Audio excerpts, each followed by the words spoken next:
आज निश्चय मु धन्यवाद देवी। आज मोर जो विभाग रही ये विभाग हूँ शिक्षा विभाग। शिक्षा विभाग रे शिक्षार विकास पाई कौन कौन करने आवश्यकता रही माननीय मुख्यमंत्री ताकू ध्यान देइछन्ति। आज शिक्षार जो देश रे शिक्षा व्यवस्था सुव्यवस्थित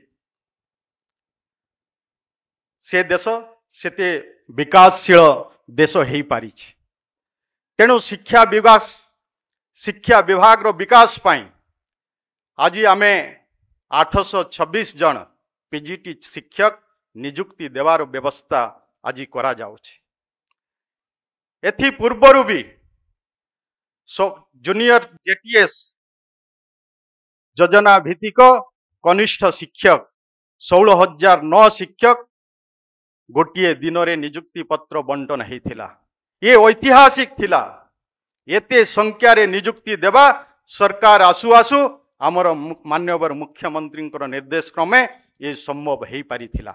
आमे 16,009 प्रथम पर्याय रे शिक्षक नियुक्ति करिथिले एवं तार परवर्ती समय रे आउ 2000 ऊर्ध्व भी शिक्षक नियुक्ति होइथिले। पाखापाखि 18,000 शिक्षक नियुक्ति होइथिला। आज पुणी 826 शिक्षकों को आज नियुक्ति दिया जीवो।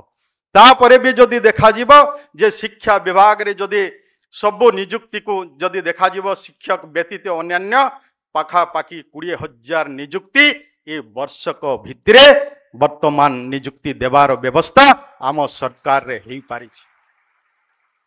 एथिरु प्रमाणित होउची, एथिरु जणा पडुची जे शिक्षार विकास पाई आम मुख्यमंत्री केते तत्पर।